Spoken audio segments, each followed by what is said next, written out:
And now because we have so many technologies, so in 10 years we will. All right, good afternoon, Professor. We are pleased to have you here for the podcast of engineering communication. All right, I'm going to start off with an introduction question and a few questions from personal background. All right, could you briefly introduce yourselves and show how you entered the ICT field? Okay, so should I start with? Okay, so good afternoon, my dear students. My name is Ashish Seth. I am a professor at INHA University in Tashkent here, and I've been working here from 2016. So this is almost 9.5 years been passed. The courses which I am teaching at INHA is programming, computer algorithms, computer networks, cloud computing. Before coming to INHA, I worked with Ministry of Manpower in Oman for 4 years. I worked at Indian universities for some years. So in all, I have almost 23 years of experience. I am into research with information systems, cloud computing, blockchain technologies. And then second question you asked that how you entered the ICT. How I entered into the ICT, right? So actually, after doing my schooling, I was not very clear, that which field to enter. I was a science student, so I entered into I took a BSc in physics mathematics, and I planned to just get into the banking sector because it was like fascination in India. We all believe that banking is a very good job, so I thought of passing the bank PU exam. It's a probationary officer exam. It's a kind of initial manager level entry exam. But then in the second year of my graduation, I met with my elder cousin. You're calling it Aka, right? So I met my Brag Aka, and he was like working in US, and he visited our family, and he just asked me about what's your planning. Then I was not very sure. Then he guided me, and it was like the time of internet was evolving, and we are hearing about the .com. Okay, yeah. So I have decided, I have just explored more information about him, about that what he was doing there in the US, and I just got fascinated about this. I understood that I can do something in this. And then I decided to move into this ICT. I decided to enter into the computer science domain. I decided to do my master's in computer science. So I prepared for MCA. In India, we have Masters of Computer Application. It's a 2-3 years program, master's program. I prepared for it, I qualified it, and that's how I entered into this ICT. All right, Professor, could you please share some? Good afternoon, everyone. I'm Dr. Kirti Seth. Here in INHA University, Tashkent, I'm working since January 2017. So it is almost 9 years now. Here I teach programming languages, data structures, creative engineering design, and computer security. So before coming here, I have worked at various Indian universities. So overall, it's more than 20 years of research and academic experience. So about coming into this field, like when I was doing my graduation, so it was kind of computers was kind of evolving thing. Yeah. So it was not very common. I'm talking about later 90s, like 1999 or 2000. So it was not very common. So it was the evolving thing, and many people wants to make career into this. Yes. And it was said that those who are good in mathematics or those who are good in science can do better in computer science. So I chose this field. Then I did my post-graduation in computer science, like MS Computer Science. After that, I decided to do another master's in technology, so like engineering. So I did my Master of Technology, that also in computer science and engineering. So this is how I came into this field. Then once you choose something, then there are many roads becomes themselves. So it is. Yeah. All right, thank you for your answer. Okay, now let's turn into the subject-specific questions. So clearly, from my own experience, when I was a freshman, one of the hard subjects was object-oriented programming. So, what do you think? What the students most misunderstand about object-oriented programming concepts? Students misunderstood, like student thinks that object oriented programming is only about writing classes and objects. However, it is more than that. It requires conceptual thinking, and it is about designing a logical structure, not about just writing classes and classes and objects. So what a student thinks, sometimes they misunderstood classes with objects. Like classes are just blueprint and objects are real world entity. But what students thinks that classes are the real world entity. And sometimes they think that it is mandatory to use inheritance everywhere. However, compositions gives us more cleaner and maintainable program. So we should use that. Students think that polymorphism is the complex concept. However, if it gives us like very good interface, we can implement one interface and we can use it for multiple purposes. So these are the things how students think that object-oriented programming is just like other programming, like the simple program they they write classes and objects and they can simplify the code. It is not about the simplifying the code. It is about how conceptual you are think about your logical structure, how good you create your structure. It is about that. So to understand object-oriented programming, it is not only to learn the syntax of language.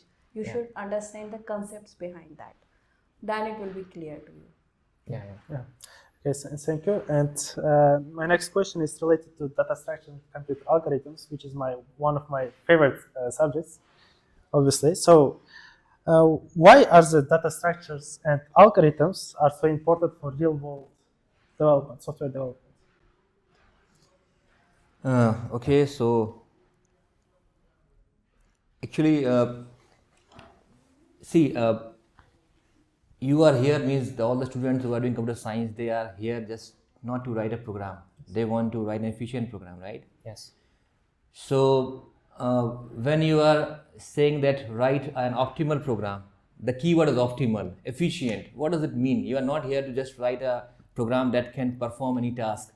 You need to write a program that can be optimal, efficient in the sense it is able to utilize resources efficiently. When I say resources means like memory that is there with the computing, right? Yeah. We have like processing power. So if you write the code which can use resources efficiently, then it's said to be optimal. But how you can do this thing? It can only be achieved if you have an understanding of data structures, if you have an understanding of computer algorithms, right? Yeah. So, for example, let me quote some examples to you. Let's say when we talk about sorting, right? Yes. Sorting. So sorting is like hundreds of sorting techniques are there. Yes. You have all gone through these sorting techniques. Yeah. Why there are 100 techniques are there? Because they have their own features. So sorting, when you say we have some features with sorting, they are like internal sorting, external sorting, adaptive sorting. We have in-place sorting, out-place sorting, right? Stable sorting. So unless you know the meaning of this, how can you really utilize them efficiently? Now let me put some example also. Let's say you are given data of 300 students. Let's say we are all, if I take an example of IUT, I am teaching to junior students, there are 300 students are there, right? Yeah. Now if I ask them to segregate section wise and then their ID wise, I have jumbled the list. Now I want to make a section wise and then ID wise.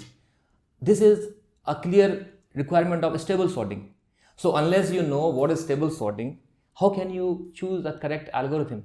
How can you choose if you don't know that this is the case of stable algorithm, means stable sorting is required. Unless you know that which algorithm provide the stability property, how can you proceed with? So this is actually important to understand. When we talk about the efficiency in the program, unless you know that out of the available solutions you have, which one is the good? You have multiple algorithms exist for a same kind of problem. Unless you know which one is good, how do you know which one is good? Unless you know the cost computation, how we do the cost computation. So you cannot realize that which one is good, which one is not bad. So data structures and algorithms actually make you efficient in understanding of all these core concepts. Without this understanding, I don't think that you are able to be a good programmer. You cannot be able to write optimal programs. Yeah. Let alone maintain it, right? Just I want to add, like whenever you go for real world, it is not about just writing the program. It is about writing the efficient program. Yeah. So whenever we go for real world applications, we should take care of, like for example, we are talking about the resources. For some problems, time will be the crucial one. For other problems, space will be the crucial one. For other problem, processing power will be the crucial one. So until unless you do not know the details about every available algorithm, you cannot apply the best one. Maybe one algorithm give you the best answer for in terms of time, but the problem for which you are writing, time doesn't matter. What matter is space or the performance. Yeah. So you have to choose that. Whenever we talk about the real world application, whether it is social media, it is search engine, it is navigation map, they all work on very efficient algorithms. Without efficiency, without taking care of the efficiency of your code, you cannot write a good code. Thank you. And you said that, for example, in case of topics of sorting, you mentioned there are a lot of algorithms for this, and you teach us for a lot of algorithms. And what do you think, which of the algorithms do students struggle most in the university?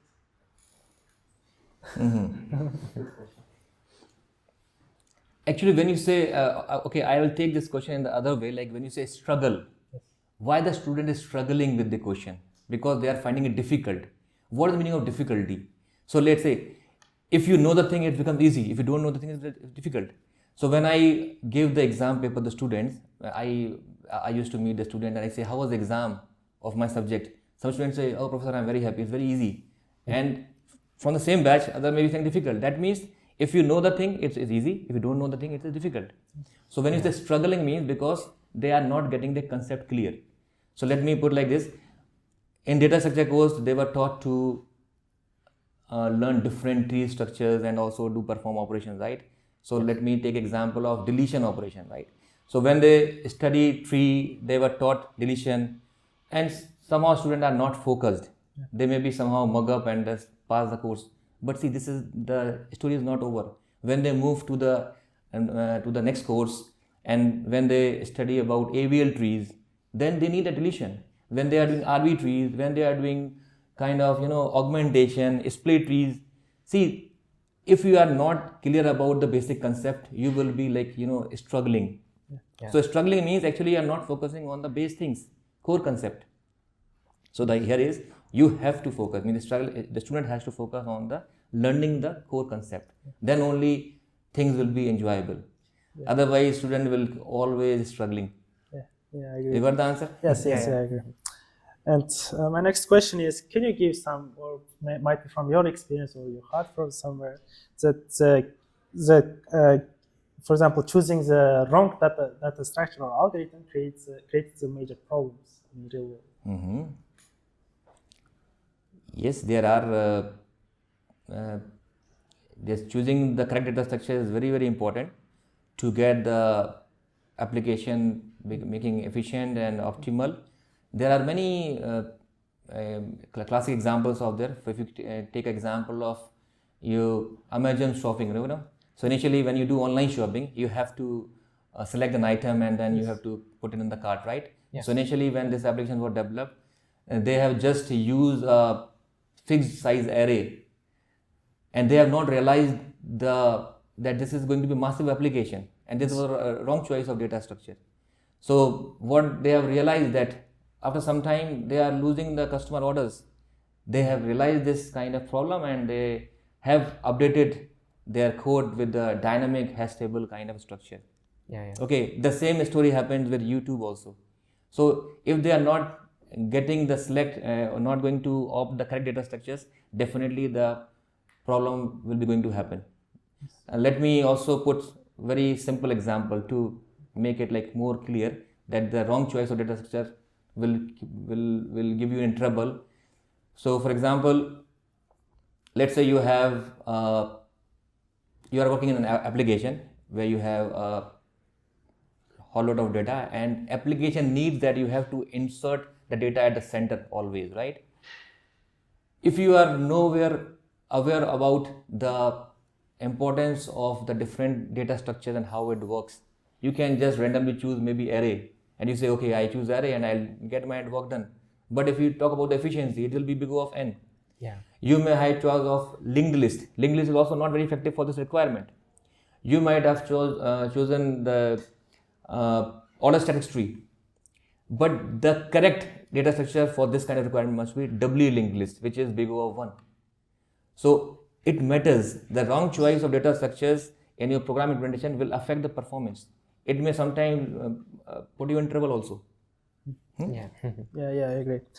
And thank you. So my next question is somehow related to programming concepts and application development.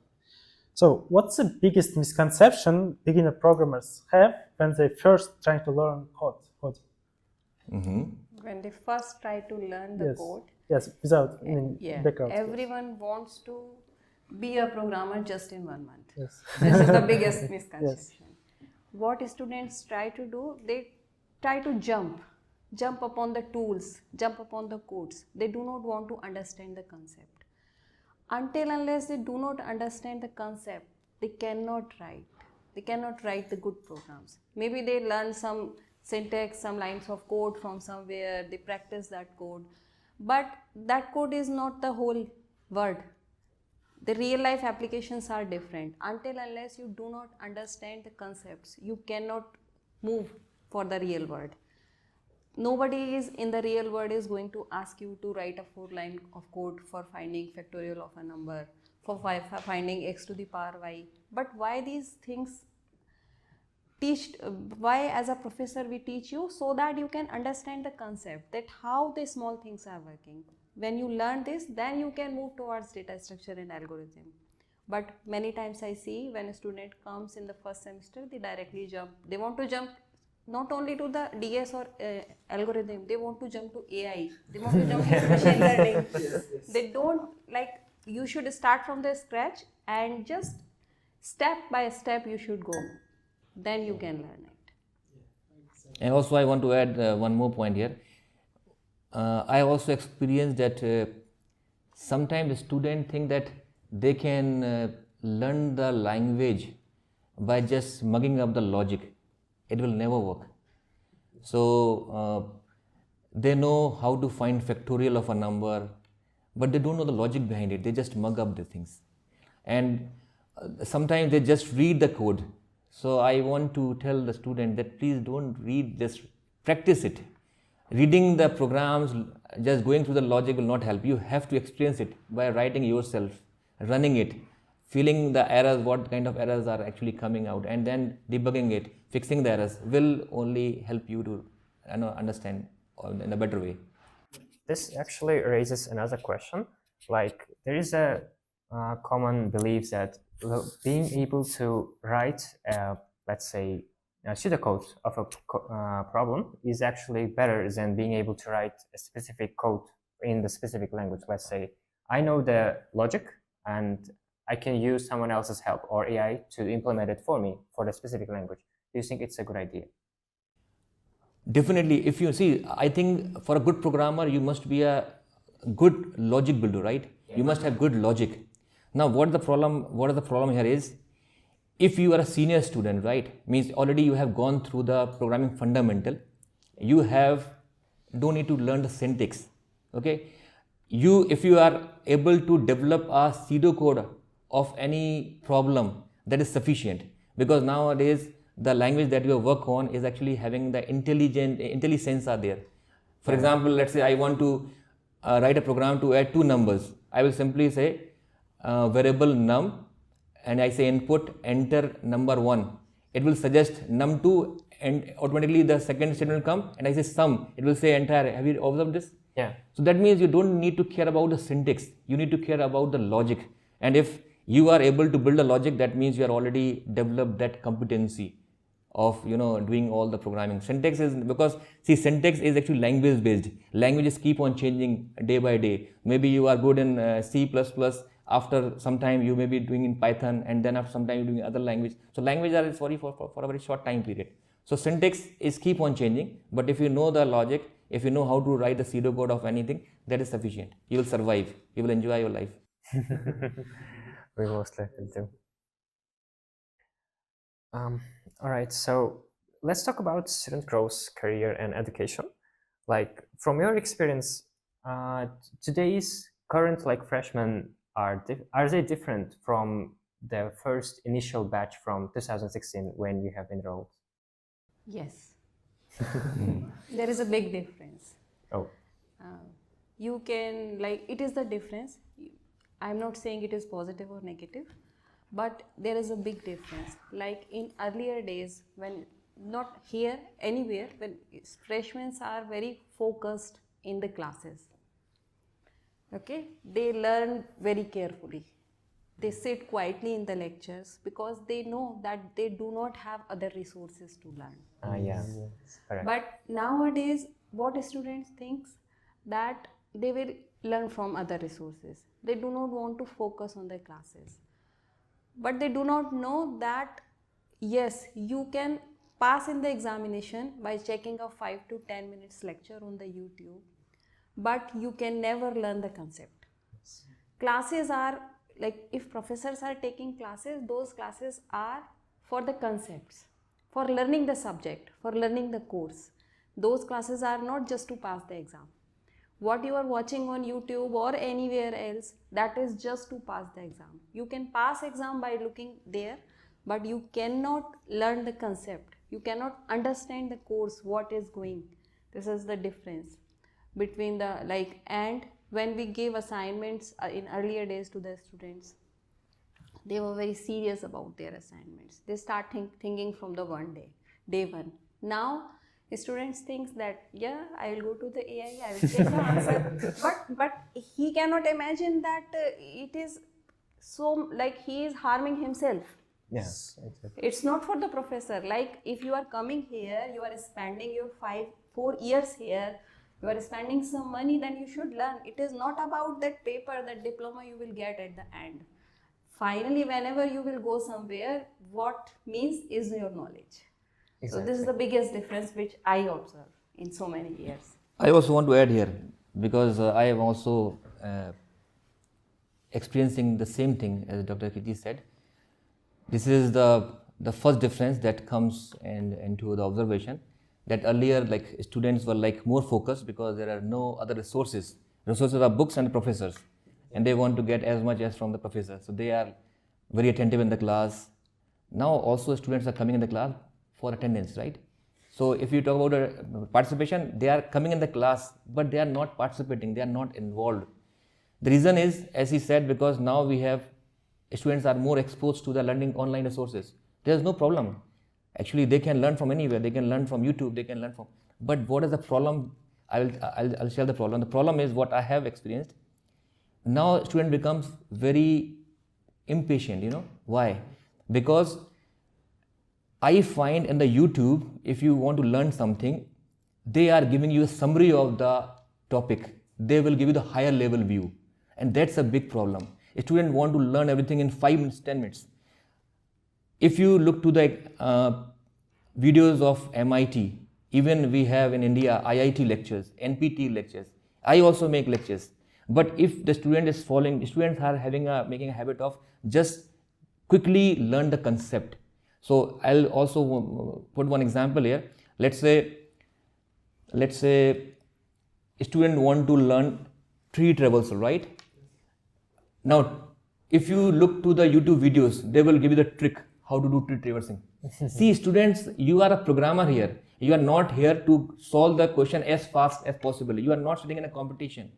Unless you know the actual algorithm, how to implement the idea of traversal, this trick is not going to work. Trick has no algorithm. Yeah, you understand? You can put red here, black here, and do this thing and do this type of traversal. Have you gone through these YouTube videos? Yes.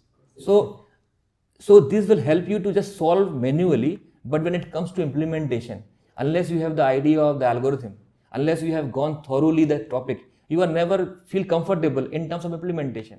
You can just high level view, you can understand the things. Also, with this YouTube, the problem what I have means the problem the student is facing and also the faculty is facing. What I have seen, students are like much exposed to all technology, right? In the very first year or second year, they are exposed to the applied areas like AI, ML, and they just want to get everything without having the core understanding of the computer science. They want to learn everything. This impatience, yes, this kind of habit development is actually very not good for them. It's harmful for them. This makes them impatient, and this is very bad point, I feel. Yeah. I believe. Agree with this? I'm sorry. I believe like people want immediate results rather than being just working up to that. They don't see the results and they feel like they are not progressing enough. They want immediate result. You're very correct. And hard work is the key of success. Exactly. The much time you will devote, that much you will get. Yeah. If you give more time, then you will get more. Exactly. If you will understand more concept, definitely you can do much better. Very true. People are kind of under misconception that hard work is like smart work beats the hard work, but they don't have the clear idea of what smart work What is the difference between smart work and being impatient? Yeah. There is a difference. Exactly. Smart work is when you know everything, then you can work smartly. Yes. But if you do not know anything, just learn something to work smart, that is not going to work. Let me add one more thing here. There must be some mechanism. Should be restrict the fresher students from this kind of online tools, because this is just disturbing them from the actual learning process. These tools are to be used by the senior student who already have their kind of understanding of the concept. Then you can enjoy them. But if you initially start learning from the ChatGPT and just using the kind of smart editors for coding, it will not actually helping. This is something need to be done. Let's see how it can be controlled and managed. Yes, I agree. From your experience, what separates top performing students from the rest?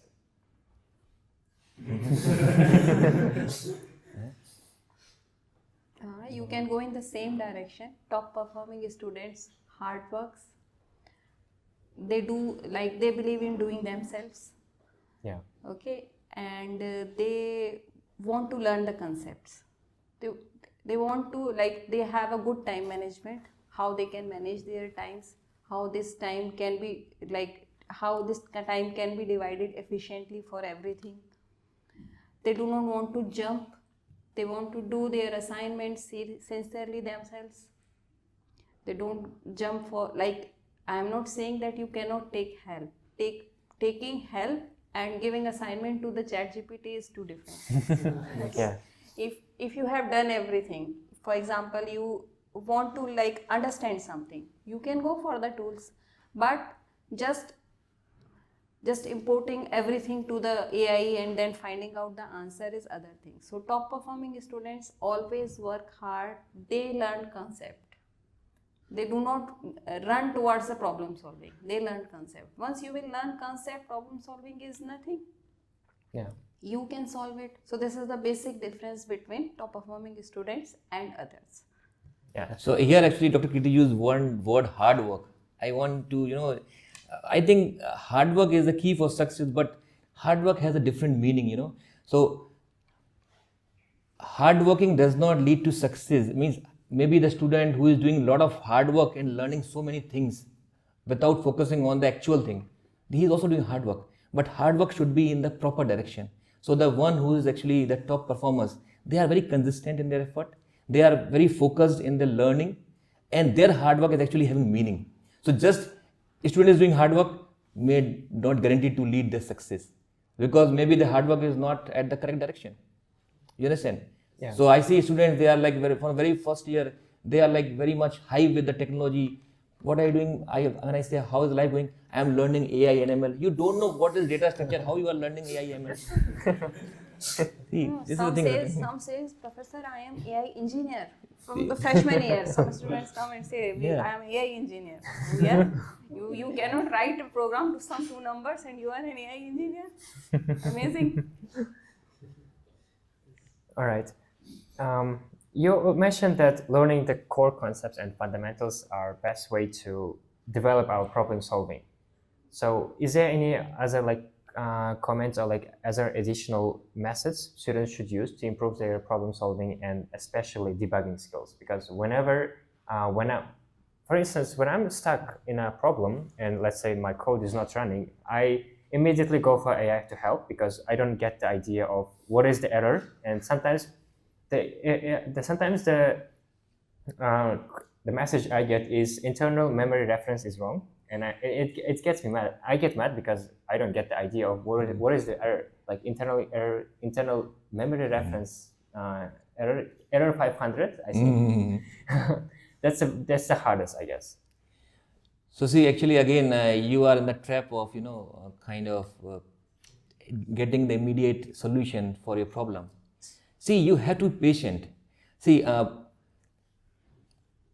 think good programming can be learned if you do baby steps. Like you learn very fundamental things and then learn one by one. You need to, so you are saying that whenever I got an error, I got disturbed how this error is actually happening, and I immediately take the help from AI. If you have gone through very step-by-step process, you are very familiar with the errors. Yeah. You understand what I'm saying? Because you are jumping 2-3 steps forward, so you may be feeling this kind of thing. So if you say what are the practices that a student must to follow to be confident and be having a good skills, go step by step, learn the things very conceptually, and you will enjoy the journey of learning. So don't be in a hurry. Don't just try to get everything very soon. You have to spend time.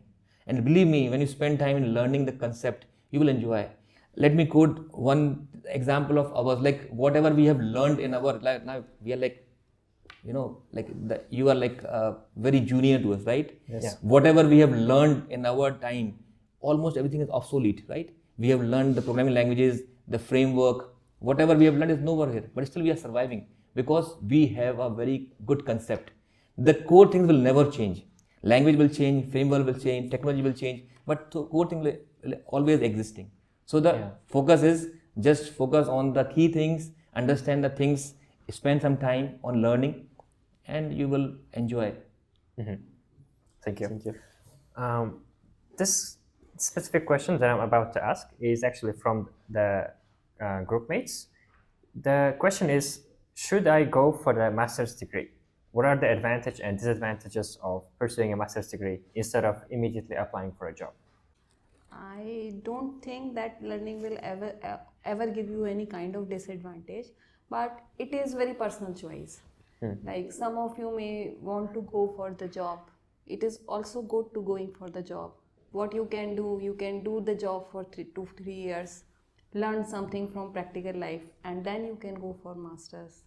So it depends upon, sometimes it depends upon the circumstances also, that sometimes it depends upon the personal choice also. For example, you learn so many concepts now, so you want to apply them. So you can do the job, after that you can go for the masters. So it is very personal choice, but I don't think there is any disadvantage of doing masters. For any kind of learning, I don't think that there is any disadvantage. All right, thank you. To generalize this answer, can I add something to it? Yeah, sure. I want to help my students. So those who are very confused state, I do a masters or not? Because many times when students come to me, they have one query: is it a waste of time? Should I go to industry and get some exposure? So to generalize what the student should do, as Dr. Kirti said, that it is not, there is no straightforward kind of formula you should do or should not do. It's a personal choice. It depends on circumstances of the family, your affordability, right? So if you think that after your graduation you are attained a very good skills, you are feeling confident whatever you have learned, and you want to make your career in industry, you want to be a developer, a project leader, then go to industry. No need to go for masters, and just gain experience there, okay, and then just progress in that domain. But if you are a student who is not sure, who is even not attained anything, means, like average, like he is not very clear, he say, I am not competent in programming, I don't understand what the things actually I have learned, because he have not put that much effort. So if you are in that stage and there is no kind of problem from the family side, you should go for masters, because the more you study, the more you learn. You will learn something on specialization, you will give a direction where to move forward. So, and one more thing, when you talk about is it a waste of time, see, the more you learn, the more you get, the more you earn. So it will never be a waste of time. See, you have a full life. If you look to the entire lifespan, whole lot of life is there. These are the years where you can get as much knowledge. Okay, once you are into the job, there is no opportunity to learn. So if you have a chance, there is no pressure from the family, please do a masters, do your higher studies, get better understanding, and then definitely it will be good for you. And but one more thing, if you have already very clear that I want to do research, then there is no choice. You have to do masters, you have to do PhD, and then you can make your career in that domain. All right, thank you. Thank you. So let's talk about the industry and future outlook. So how do you see the ICT field in the 5 or 10 years? In the coming 5-10 years, we can see wonders. Okay, so there are many technologies that are evolving, and for example, already we are into the GenAI we are using. So I think in the coming 5-10 years, we will see the more matured form of GenAI, right? We may also experience this, if you heard of this agentic AI, okay, and multi-agents, you may feel this is now only on books and in discussion. Now you may get used to it. If I expand the span, not 10 years, if you say 15 years, because maybe 10 years also, because technology is advancing very, very fast. There is much happened in quantum computing, Yeah. Recently you heard of that, Google has come up with this quantum chip Willow. And when I just get about the processing power, it is doing the task in 5 minutes, which we are expecting to perform by the normal supercomputer in septillion years, 10 power 24 years. See, this is crazy thing, right? That's crazy. Yeah. So this things means, so what I mean to say is maybe in 10-15 years, quantum computers, we are just talking about it, right? And it is only in the industry, only for research labs are there. Maybe in 15 years, we are getting access of working on computer computers, right? So shifting from classical computers to work on quantum computers after 15 years will be, I think, beyond imagination. Yeah. It will be a huge change, because if you see, go 15 years back or 20 Yes. years back, we Things couldn't imagine about this GenAI. Yeah. Now, because we have so many technologies, so maybe it will advance by faster speed. So in 10 years, maybe we can say that we will in a new world. We will be in a new world. Maybe the GenAI which we are using now, DeepSeek or ChatGPT, maybe after 10 years we will love that what we were using before 10 years. Maybe it will be changed up to that extent, because now ICT is like coming into the interdisciplinary field also, because now we are seeing that this IT with for the healthcare also we are using it for finance also, for environmental studies also. Yes. So who knows that what is going, but definitely it will be drastic change after 10 to 15 years. And also to mention one more thing, just like we are talking about this high speed connectivity, right? 5G. Yeah. And there was one seminar happened on emergence of 6G. It was like just kind of they are expecting 6G will come. So we can expect if 6G is becomes feasible or in existence, then there will be a lack of edge computing. It means when you use a mobile, when you click something and when you want to access something, it goes to the a server and somewhere in the cloud and you get your access, right? But when you edge computing, the data is just near to your node. So latency will be almost nil. What about how fast it is? I think it depends on your imagination, how fast you can think. Okay, so things will be crazy. Yeah. Yeah. Because when we were like you, we couldn't think about this type of Yes, yes. smartphones, and like internet was evolving. So we have the email account, but we were not very frequent users of that. And this I think is the biggest invention in ICT, this TCP/IP protocol suits. Because now we are here, we can send message to everywhere. Yeah. Yeah. We couldn't think about that, and just in 22 years we are at this stage, and now because we have so many technologies, so in 10 years we will be far ahead of this time. And one more thing, I think because of this emergence of this technology with exponential growth we have all witnessing, this also brings some issues, right?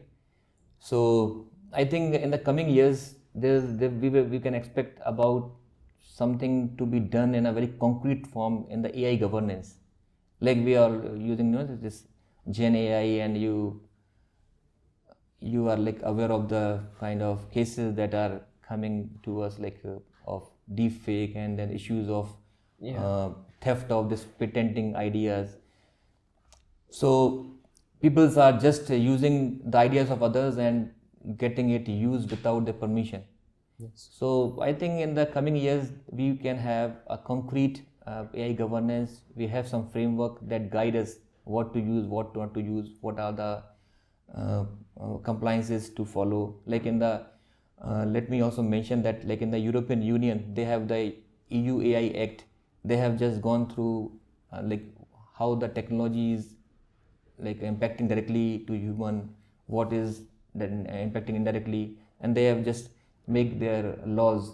And in the EU AI Act, they have make a strict compliances that every industry has to follow. So this thing will be happening. I think Uzbekistan government also recently they have come up with this in November, this AI law, how to make use of AI. So thank you. Next question about which areas in software engineering will be most demand in the future? It will be definitely AI, machine learning, because most of the things are being with this AI, and because we are using a lot of data, so data science will also emerge as a good field, because now everything is for data. And it is said that if there will be any kind of world war, that will be for data only. Yeah. So data is that's what data is so much important. And because a number of users on internet are increasing, so that's why security will another branch which will be very useful, because when the users of internet will increase, definitely we need for the security, because one side we are using AI, another side people are using a lot of internet, so definitely security will be another branch which will be important. And programming will always be important, but the concepts, because of this AI, these AI tools, maybe we have come with like no code software application, just plug and play kind of software applications, or it needs a very low code, but the core concepts will be useful in developing new technologies. So these fields will always remain important in upcoming time. And with the emergence of technology, I think we'll see in the coming time cloud computing will take the shape of edge computing. Will be more focusing on that part. And as I said, this the issues that have been raised because of this unethical use of this Gen AI. There will be more talk and work on this explainable AI, reasonable AI. So these are the areas where, and then you also you need to also consider the IoT, right? So we may have artificial AI, IoT will be there. So these are the areas which will be definitely evolving and will give you a new dimensions to work on. All right, thank you. Thank you. How do you feel AI tools are changing the way programming is learned and taught? See, as I already discussed, means I have already said that AI is actually helping because now these tools are very powerful. They will give you the ready-made code. So definitely it is helping to the students. So this is they are helping, but should the student use? I am strictly that first year student should not use it. We should restrict first year student to use AI, make use of AI tools. They need to learn the fundamentals first, and then become smart enough to use AI tools to get their work done. So AI tools is making the life easy for sure, and for the like programmers, the AI tools are helping them to focus on the actual things. Like they need to focus on not on syntax but their actual structure of their logic. They can focus on the debugging part, how the problem can be fixed without focusing on the syntax. AI is actually a kind of challenge for teachers as well. Means AI is good for teachers. They help to prepare the slides, but also it brings us a challenge to give you the assignments. Assignments should be prepared in such a way so that a student cannot immediately find a solution on AI. So it must be more context based, because still the GenAI is not able to give you the accurate answer. So this is one challenge. So AI is actually helping, but I think everything which comes as a technology has two faces. Okay, so it is helping the students, majorly it is helping, but also it is making the student lazy. The student becomes a boss of coders. They can write very, very long code with the help of AI, but they do nothing. So it is actually helping us, and also it's boon and also curse in the same way. It depends upon how you use it. Exactly, yeah. Exactly, yeah. Thank you. Let's move on to personal stories and experiences. So it's the most important and interesting part of. Can you share a memorable or funny experience from your teaching career? Yes, there are. See, when we teach, there are many events happen which brings the fun to everyone. You all experience. But there is one incident that I always remember, and I would like to share with you. It was in 2016 when I joined IUT, and I was assigned to take a class. It was room number A203 in this building only. So I went to the class, and it was my first class with the students. So generally in the first class, I just take an introductory kind of communication just to make familiar with each other. So I just talk about myself, and I just talk about the subject. And then I also asked some queries to them. Okay, they are first year students. I went there to teach OOP. So I just asked, okay, what is your future vision? Why you took admission in IUT? So students are like responding, I want to be a business leader. I want to start my own company. I want to be a business manager. I was like wondering, means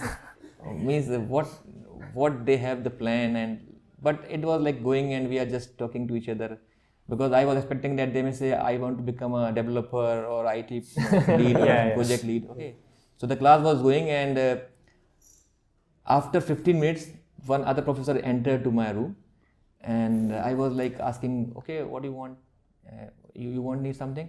And he was smiling at me, and he said, Professor, I was in the other room for last 10 minutes. Actually, what happened, we have given one room number, and it was changed, but the academic affairs forgot to inform us. So the students were in the correct room, but we are not updated. So we went to I went to the business class actually. so that actually, it was like very stupid thing happened, and very funny thing also. That always remains in my mind. Okay. There are so many experiences, same kind of, almost not the same, but in the same direction. Like one day, one student was sitting in my class. Actually, he did not belong to my class.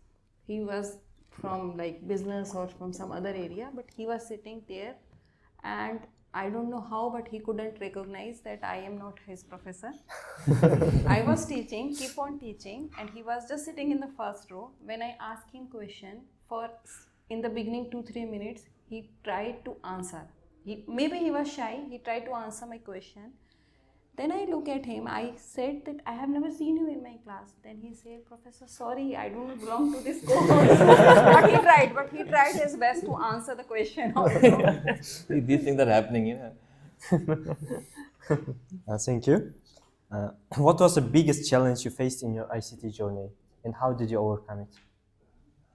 So, as a teacher as a teacher of the computer science domain, so the challenge which I have actually not me, everyone is facing, because the technology is moving very, very fast, and as a teacher we have the responsibility to get ourselves updated all the time. So when the Python came, I started learning Python just to teach my students as well. But then Python Python is still there, but other languages like I have learned C#, well, and it was I have learned C#. It was still there, but it's not that much in use, right? Yeah. So you learn any framework also, right? There are many frameworks are coming. So you get used to learn any framework, and then suddenly you get to know that after 5-7 years it is like obsolete. So again you have to learn a new thing. So this is a challenge. But again, this is the beauty of the teaching profession, that it will help you to keep yourself updated with the technology. It's a kind of mandatory for us. It's not a choice. We have to keep ourselves updated.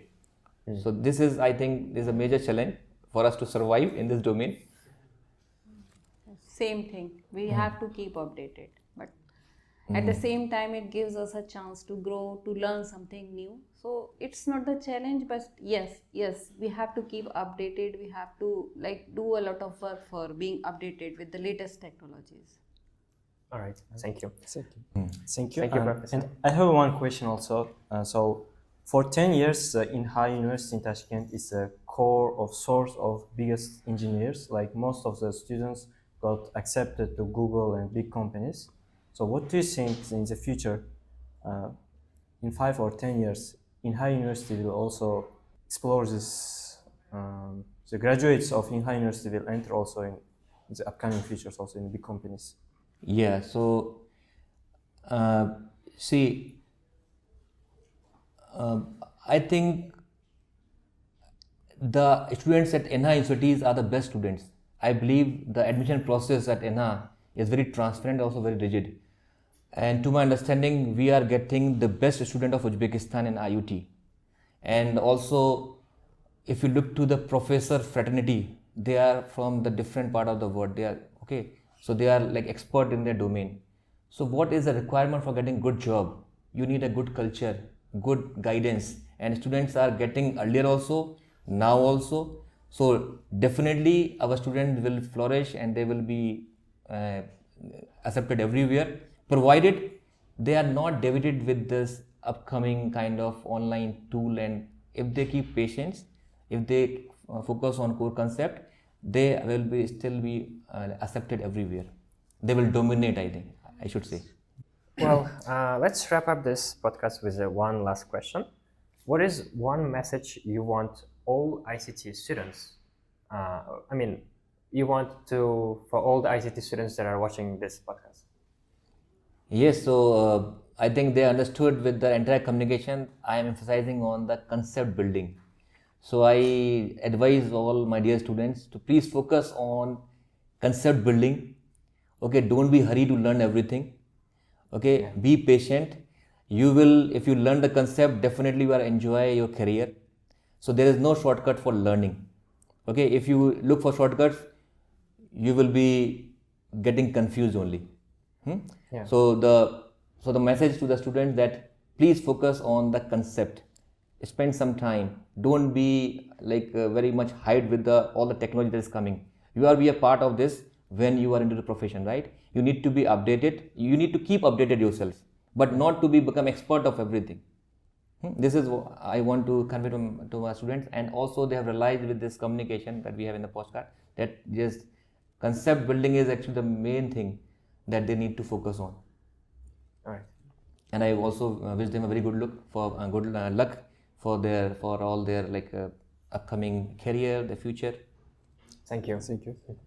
In the same direction, do not just learn the tools, learn the concepts. Once you learn that concept, you can learn any tool easily. Do not just run behind the tools. Maybe whatever you learn today, after 1 year it is not there. So but when you learn the concept, you can learn anything easily.